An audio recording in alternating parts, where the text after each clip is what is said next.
Liga de novo. Tá andando? Aleluia, louvado seja o nome de Jesus. Irmãos, pelo fato de eu ter assim ministrado aquela palavra no início do culto, a gente poderia até já ir embora, né? Tipo assim, a palavra foi ministrada, quem estava aqui recebeu, né?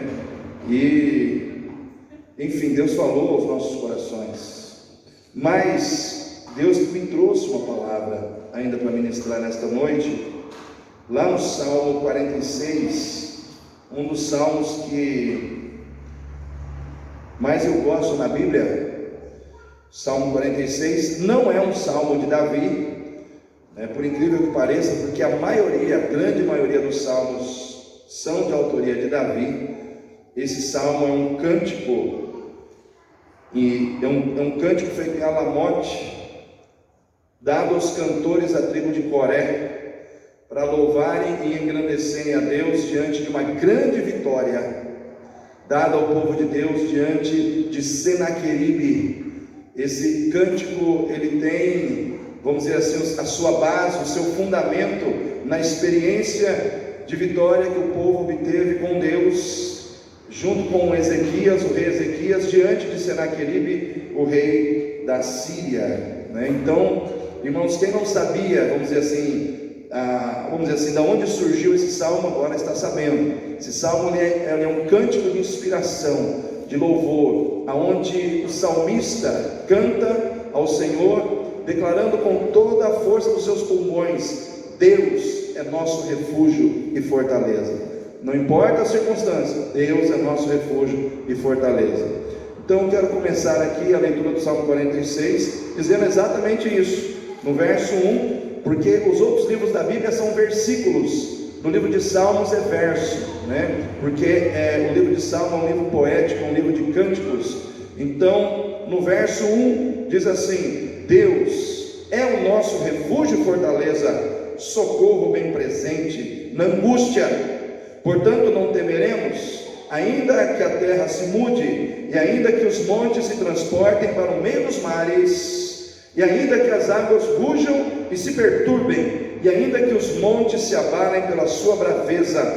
Há um rio cujas correntes alegram a cidade de Deus, o santuário das moradas do Altíssimo. Deus está no meio dela, não se abalará. Deus a ajudará ao romper da manhã.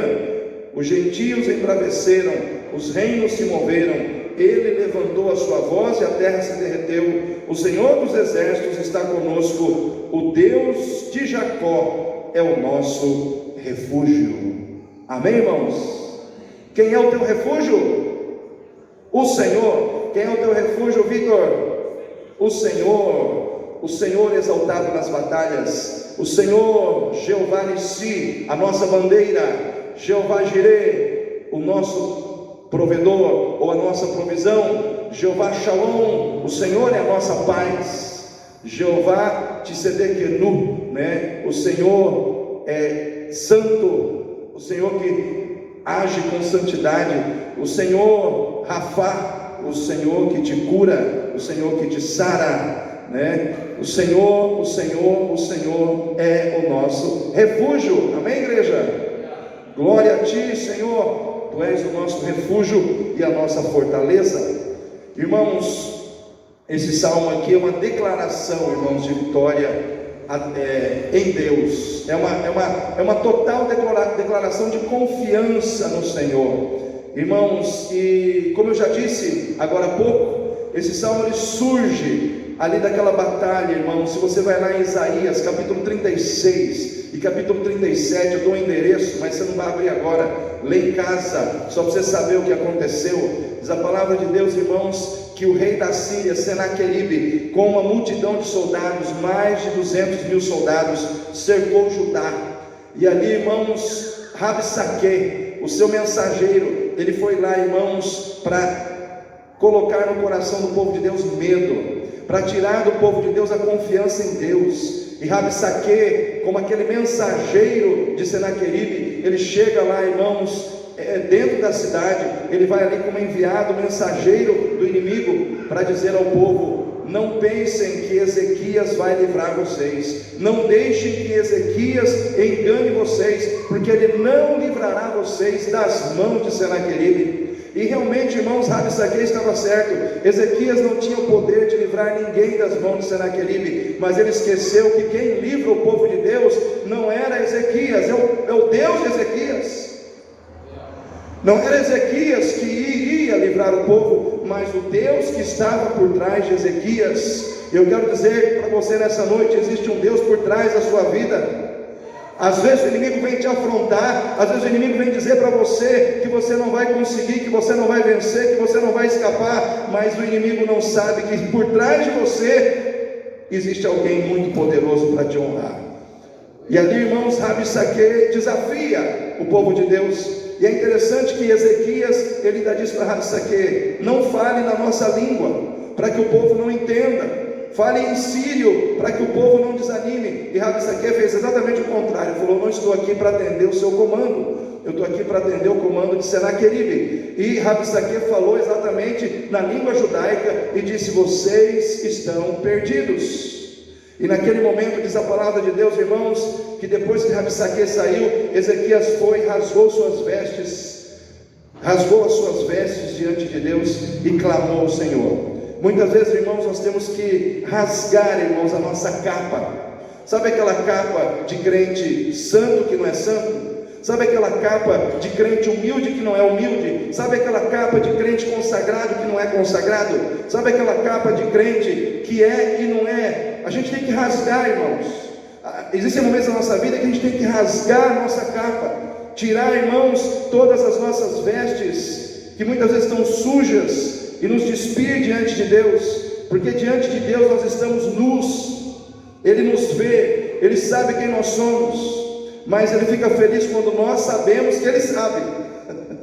Ele fica feliz quando nós sabemos que Ele sabe quem nós somos, e nós dizemos: Senhor, estou aqui rasgando as minhas vestes, estou aqui me humilhando. Como é que nós começamos o culto? Falando de humilhai-vos debaixo da potente mão de Deus. Irmãos, o caminho da exaltação é o caminho da humilhação.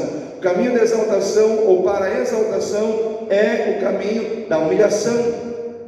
E ali, irmãos, então Ezequias rasga as suas vestes, clama ao Senhor. E, irmãos, Deus ouve aquela oração, ouve aquele clamor, manda um anjo, um anjinho, um anjo só. E aquele anjo, ele vai no campo de batalha dos sírios e mata 185 mil soldados.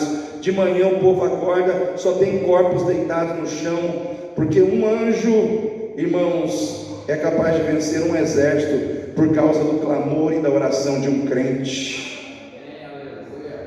Por causa do clamor e da oração de um crente que rasga suas vestes, por causa da oração e do clamor de um crente que se derrete na presença de Deus, um anjo vence um exército para mostrar que Deus é fiel a quem ora, Deus é fiel a quem se humilha, Deus é fiel a quem comparece diante dele, sem fingimentos. Irmãos, na Bíblia muitas vezes rasgar as vestes significa tirar de nós todo fingimento, se mostrar a Deus como a gente é, abrir o nosso coração, mostrar quem nós somos. Deus gosta disso, irmãos. Deus se alegra dessas coisas, Senhor, eu sou um Jacó. Deus fala: legal, agora eu vou transformar você num Israel. É assim que Deus faz, irmãos. E aí, irmãos, quando essa grande batalha é vencida, surge então o Salmo 46 em louvor ao Senhor. E aqui, irmãos, eu quero dar um título para essa palavra: o Deus do Salmo 46. O Deus do Salmo 46. Quem é o Deus do Salmo 46? A primeira pergunta é essa: quem é o Deus do Salmo 46? E a primeira resposta é: o Deus do Salmo 46 é o Deus que espera que você confie nele diante das piores situações da sua vida. Esse é o Deus do Salmo 46. É o Deus que espera que você confie nele, declare diante dele toda a sua confiança nele, diante das piores situações da sua vida. Quando é que nós temos que confiar em Deus? quando nós estamos passando pelas piores situações da vida, quando nós estamos passando pelo problema, quando nós estamos passando pela angústia, quando nós estamos passando pelo dia mau. Porque, irmãos, confiar em Deus com a conta bancária cheia é difícil, irmãos. Confiar em Deus quando está todo mundo me aplaudindo, irmãos, está todo mundo me ovacionando. Confiar em Deus, irmãos, quando eu estou com a minha conta cheia de dinheiro, quando eu estou cheio de saúde, todos os meus planos estão dando certo. É desafiador confiar em Deus assim, irmãos? Irmãos, não é aí que a confiança em Deus brilha. A confiança em Deus brilha quando a tua conta bancária está no vermelho. A tua confiança em Deus brilha quando todo mundo está contra você. A confiança em Deus brilha quando você está passando pelas piores situações da vida, quando você está passando pelo vale, e aquele vale é um vale de morte. A confiança em Deus brilha quando nós estamos diante do mar vermelho, do lado os filisteus, do outro lado as montanhas, e atrás os egípcios comendo poeira para destruir as nossas vidas. É ali que a confiança em Deus brilha. A confiança em Deus brilha quando alguém diz assim: vou lançar você numa fornalha de fogo ardente, se você não renunciar e desistir da sua fé no seu Deus. Ali diante da fornalha, é ali que a confiança em Deus brilha. A nossa confiança em Deus brilha quando existe na nossa vida uma cova de leões, e não tem jeito, a gente tem que entrar naquela cova, não tem quem tira a gente daquela cova, mas a gente passa pela cova, e lá na cova, Deus entra com a vitória.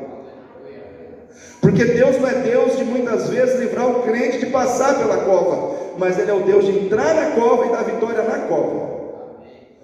Ele não é o Deus que impede a fornalha, Ele é o Deus que entra na fornalha. A fornalha podia matar qualquer um, mas quem está com Deus, ela não mata. O mar vermelho, irmãos, ele não se abre, não tem quem faça abrir o mar vermelho, mas quando a gente confia em Deus, até o mar vermelho se abre. Irmãos, eles estavam diante de Senaqueribe. Senaqueribe estava cheio de si. Senaqueribe já havia vencido inúmeras nações, e os deuses daquelas nações nada puderam fazer para proteger as suas nações dos seus ataques. Ele estava feliz, ele estava confiante, ele estava presunçoso. Senaqueribe, irmãos, estava vaidoso, porque ele já havia vencido inúmeras batalhas, e todas essas nações que ele havia vencido tinham lá os seus deuses. Só que quando ele se depara com a nação de Israel, ele não entende que ali é diferente, porque as nações que ele enfrentou, todos os deuses delas eram falsos, mas diante de Israel ele estava do verdadeiro Deus, ele estava diante do verdadeiro Deus. E diante do verdadeiro Deus, irmãos, ninguém prevalece. Ninguém prevalece. Irmãos, e ali, irmãos, diante daquela situação que parecia ser invencível, a vitória veio. E aí surge a declaração do salmista: Deus é o nosso refúgio e a nossa fortaleza, socorro bem presente na hora da angústia, pelo que não temeremos, ainda que a terra se mude, e ainda que os montes se transportem para o meio dos mares. O que o salmista quis dizer com isso, irmãos? Ele quis dizer que ele confiava tanto em Deus, que ele podia, irmãos, criar supostamente situações ao seu nível mais elevado de tragédia, atingindo o nível dos absurdos. Aí ele começa a falar dos absurdos: a terra se mudar, os montes serem lançados no meio dos mares. O que ele quis dizer com isso? Ainda que a terra seja totalmente consumida pelas águas, e elas mudem de lugar, por quê? Porque as águas vão envolver completamente a terra, que até os montes serão engolidos pelas águas, e isso traga uma situação de destruição contra a minha vida. Ainda que isso viesse a acontecer, não temerei, ou não temeremos, porque Deus é o nosso refúgio. Deus é a nossa fortaleza.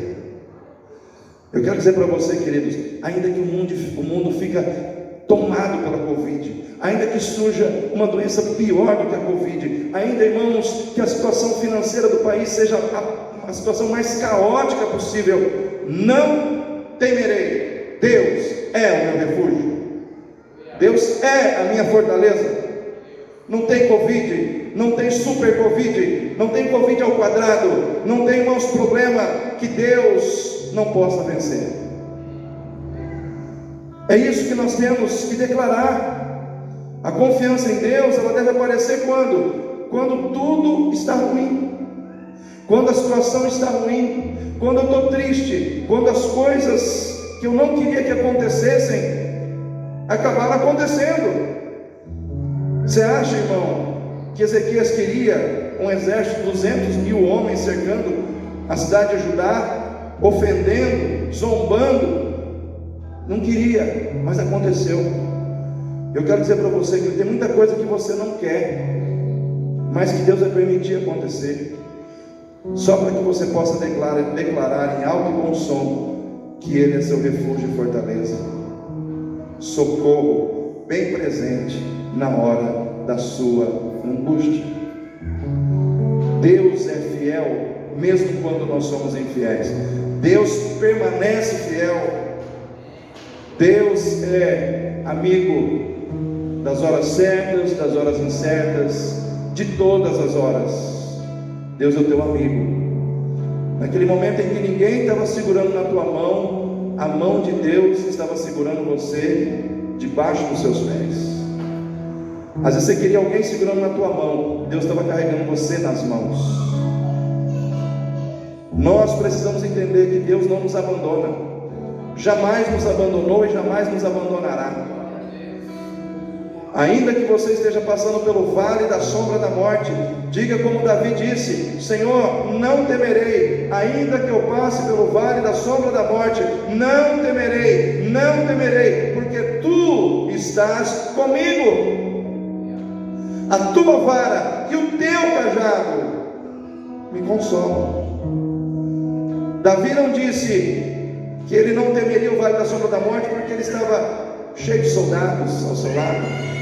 Ainda que eu passe pelo vale da sombra da morte, não temerei porque estou com um batalhão de soldados comigo, eu fico corajoso.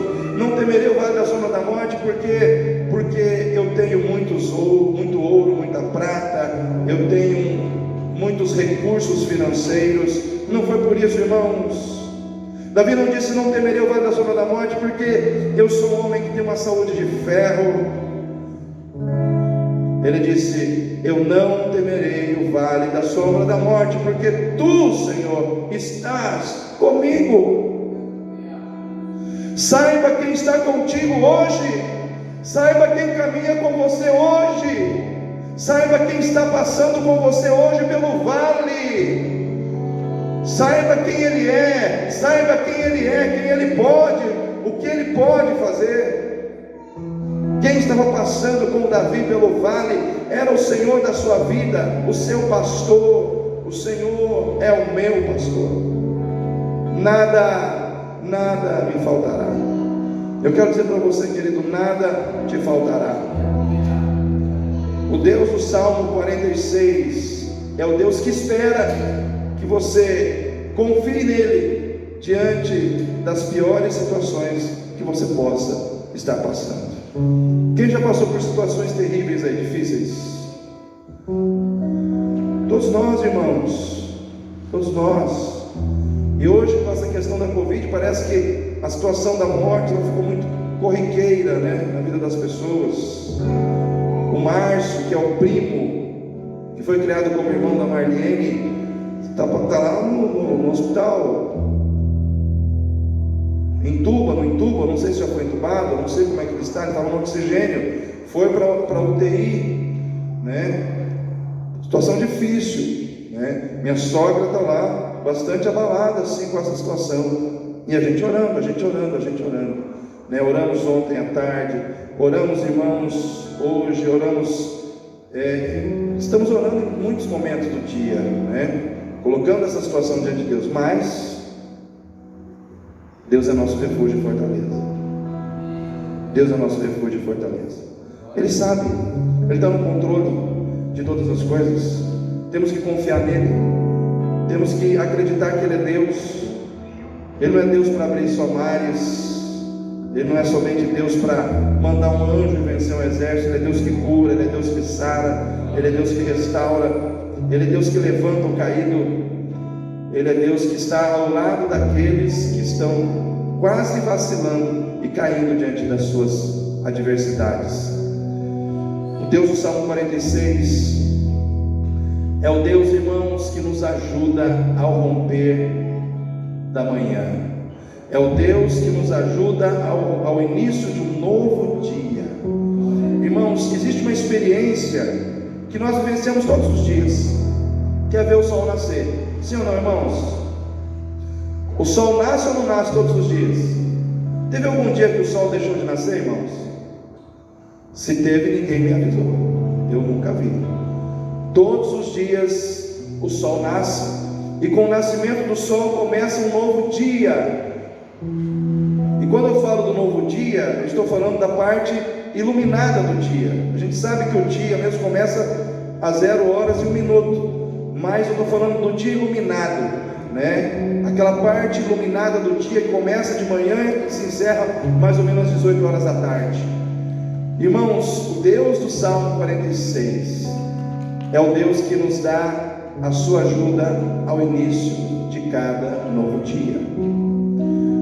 Todos os dias de manhã, às vezes a gente acorda e às vezes a gente pergunta assim: o que é importante para que esse meu dia seja bom? O que é importante para que esse meu dia seja um dia que eu possa fazer tudo que eu posso fazer, para que eu possa realizar, para que eu possa construir, para que eu possa trabalhar? Enfim, para muitas pessoas é importante que o dia ele tenha uma condição climática favorável.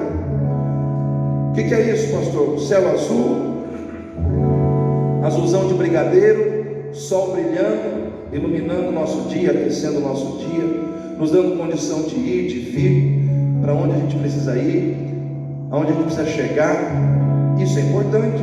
Para outros é importante também que no início de um novo dia a gente possa ter saúde, porque sem saúde é possível a gente fazer alguma coisa? A gente precisa ter disposição, energia, ânimo. E disposição, energia, ânimo são produtos de uma boa saúde. Então, para muitas pessoas, pastor, olha, para mim é importante ter saúde, para que o meu dia seja um dia proveitoso. Para outros irmãos, para o dia começar bem, essa pessoa precisa contar com o encorajamento dos outros, precisa contar com aquela palavra de encorajamento que vem de um parente, de um amigo, de um irmão, ou através de um WhatsApp, mandando aquela mensagem de fé, de ânimo, de amizade, de amor, dizendo: olha, você vai vencer hoje, Deus está contigo hoje, a vitória vai vir hoje. Mas o fato é, irmãos, que nem todas as manhãs são como nós queremos. Existem manhãs em que o sol não aparece, porque é um dia negro de chuva, o tempo está fechado, né? Fechou a tempestade, aí não tem sol, não tem céu azul de brigadeiro, né? Tem dias que amanhã ela vem, mas não tem o sol ali aparecendo, embora ele esteja lá em cima, mas é tempestade, é chuva forte, ficou negro, o dia ficou difícil. Tem dias também que o dia começa para nós e nós não podemos contar com a nossa saúde. Vamos estar acamados, indispostos, por alguma enfermidade, por alguma doença. Vai ter dias, irmãos, em que aquelas pessoas que sempre mandaram uma mensagem para nós vão esquecer da gente. Não vai vir nenhum bom dia, nem uma palavra de encorajamento. E quando isso acontecer, nós temos que nos voltar para a palavra.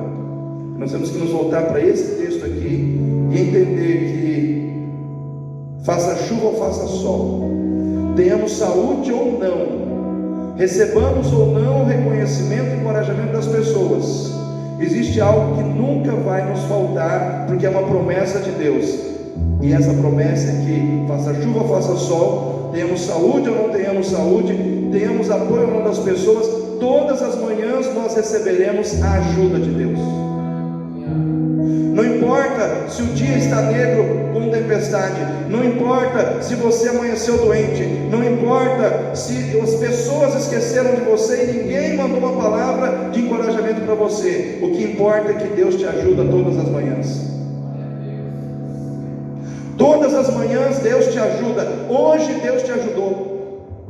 Deus te ajudou a caminhar. Deus te ajudou a prosseguir.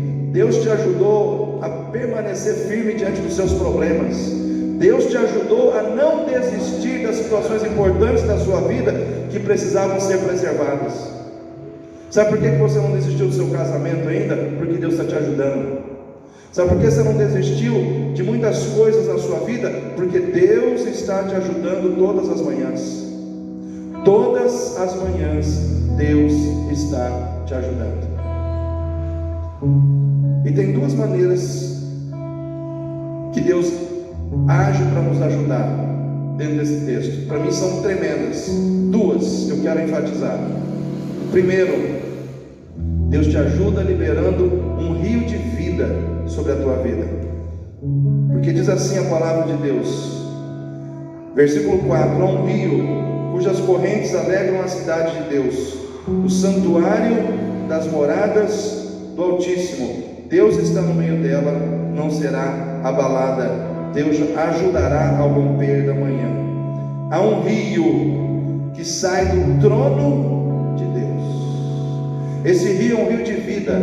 Esse rio é um rio de cura. Esse rio é um rio de renovo. Águas na Bíblia falam de renovação. Águas na Bíblia falam de renovação. Há um rio que sai do trono de Deus. Há um rio que sai do trono de Deus. Rios falam de águas. E quando eu penso naquilo que a água faz no solo, o que a água faz no solo que está ressecado, que está ali castigado pelo calor do sol, seco, esturricado, quando a água entra ali, ela renova aquele chão, ela renova aquele solo, ela traz refrigério, ela traz fortalecimento para que aquele solo possa produzir de novo. E quando eu penso nisso, e penso nessas águas que saem do trono de Deus sobre as nossas vidas, eu penso que o Senhor está falando para mim, para você, que assim como as águas têm o poder de refrigerar o solo, de trazer refrigério, de trazer fortalecimento ao solo para que ele possa produzir, é como se ele estivesse dizendo para mim e para você: eu faço isso com você hoje. Eu sou Deus que libero sobre a tua vida águas que são o meu Espírito sobre a tua vida, para que você possa receber refrigério, para que você possa receber força, para que você possa produzir novamente, todas as vezes que você comparece na minha presença, todas as vezes que você se apresenta diante de mim, o meu rio de águas vivas, que são as águas do meu Espírito, entram na tua vida e vão te renovando, vão te curando, vão trazendo dentro de você a força que você perdeu nas suas lutas, nas suas batalhas.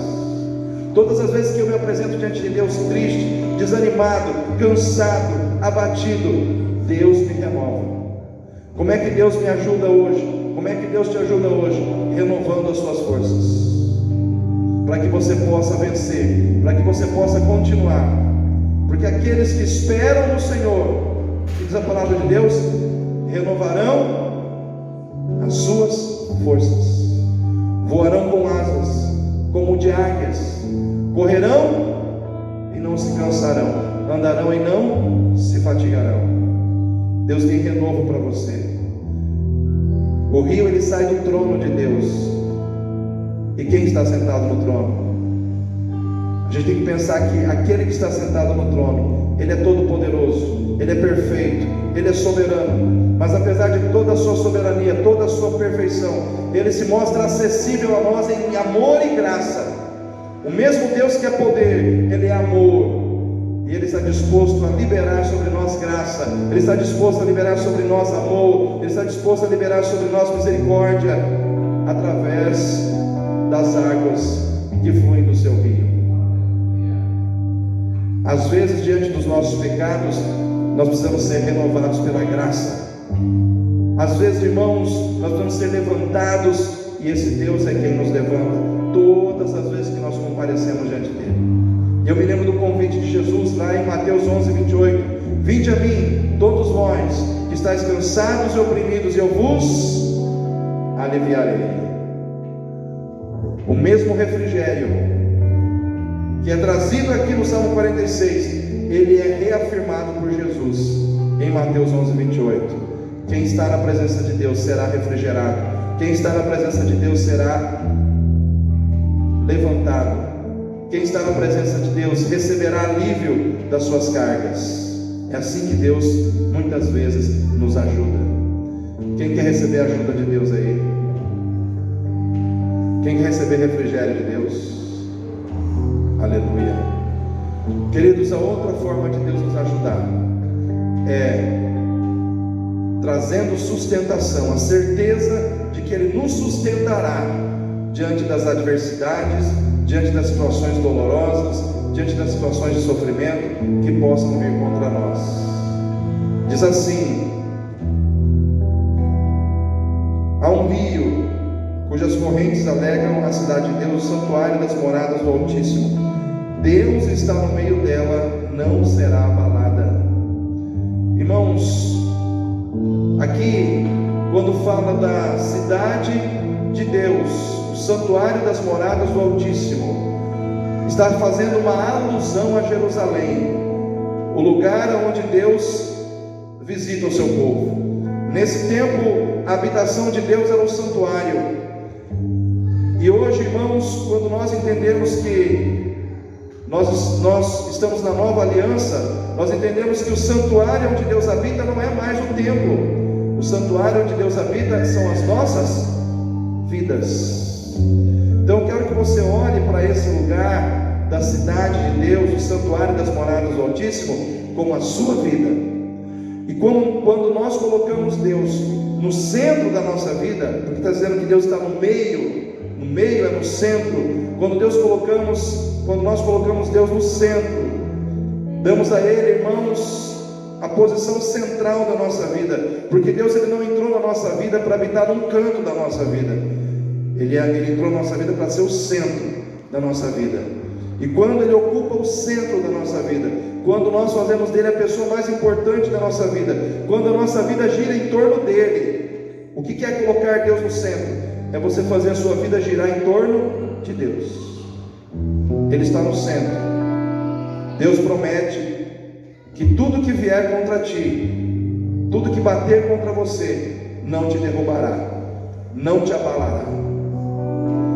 Muitas vezes, irmãos, Deus quer trazer sustentação para nós, em resposta à nossa fé, através da obediência à sua palavra. Se você vai lá em Mateus 7, eu não lembro se é o versículo 27, diz assim: aquele que ouve as minhas palavras e as pratica, assemelhá-lo-ei a um homem prudente que edificou a sua casa sobre a rocha. Desceram as águas, correram os rios, bateram os ventos, mas aquela casa permaneceu como, irmãos? De pé. Permaneceu de pé. Só que a mesma promessa, ela não é dada àquele que somente ouve. A promessa é dada somente àquele que ouve e pratica. Ou seja, aquele que apenas ouve a palavra de Deus e não a pratica, não recebe essa promessa. Os irmãos estão entendendo o que eu quero dizer? A promessa é para quem ouve e pratica. Isso quer dizer o seguinte, que não adianta nada eu saber tudo sobre santidade e não viver em santidade. Não adianta eu saber tudo sobre perdão e não perdoar. A palavra de Deus diz que se nós não perdoarmos aquele que nos ofende, Deus também não perdoará as nossas ofensas. Cadê minha esposa? Está lá. Eu e minha esposa fomos. Foi ontem que a gente foi naquele depósito? Ou foi hoje? Ontem. Nós fomos num depósito ontem, ver uma porta lá para casa. quebrou e a gente precisou trocar. E o vendedor do depósito é crente. E nós começamos a falar sobre experiências com Deus. E eu contei para ele a história do Wellington. Quantos lembram do Wellington, que fez parte da igreja? Morava lá perto do templo antigo. Aquela experiência que teve com o Wellington naquele retiro e tal. Houve toda aquela libertação. E aí a gente está falando sobre o perdão que o Wellington precisava liberar sobre uma pessoa da família dele, para que aquele caso de possessão que acontecia na vida dele constantemente, toda sexta-feira o Wellington ficava possuído. E a gente expulsava o demônio, sexta-feira seguinte estava lá o Wellington, o demônio estava lá com ele de novo.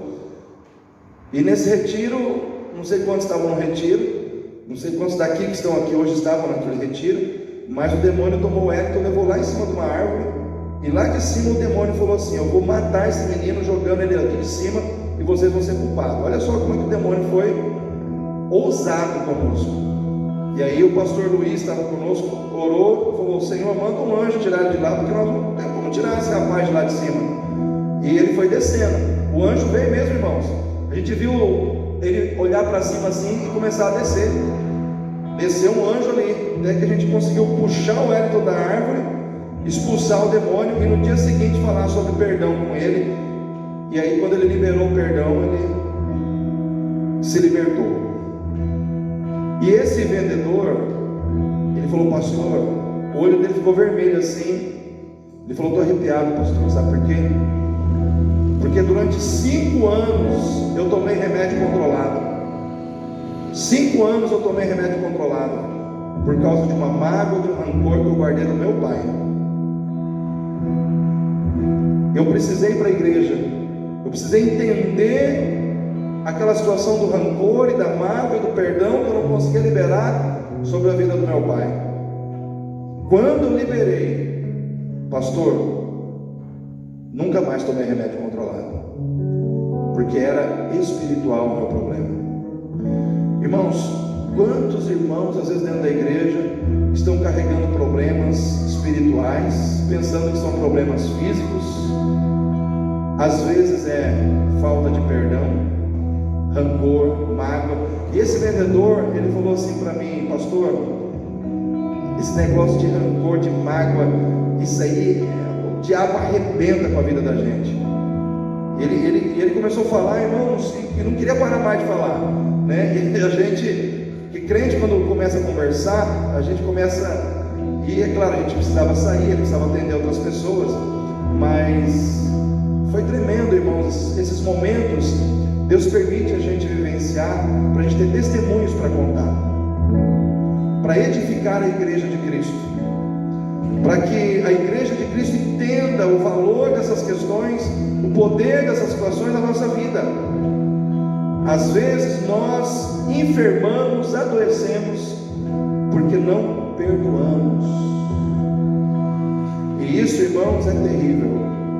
Então eu quero dizer para você que Jesus disse: aquele que ouve as minhas palavras e as pratica, assemelhá-lo-ei a um homem prudente, que edificou a sua casa sobre a rocha.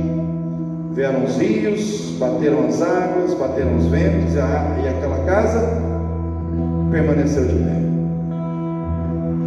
Deus está no meio dela, não será abalada. O Deus do Salmo 46 é o Deus que sustentará a sua vida, se você obedecer a sua palavra. O Deus do Salmo 46 é o Deus que te garante sustentação diante de tudo que vier contra a sua vida, se você obedecer a sua palavra. Então nessa noite, eu quero deixar essa palavra no seu coração. O desejo do meu coração era compartilhar essa palavra com mais gente, pregar num domingo à noite, igreja lotada, porque é uma palavra, irmãos, de cura, de avivamento, de restauração. Mas Deus falou: é hoje, é para quem for no culto de sexta-feira, hoje. Então não desperdice o que Deus está entregando para você, não desperdice a palavra, guarde no teu coração, porque a palavra de Deus, irmão, essa palavra não é minha, essa palavra é de Deus para você. Vamos ficar em pé.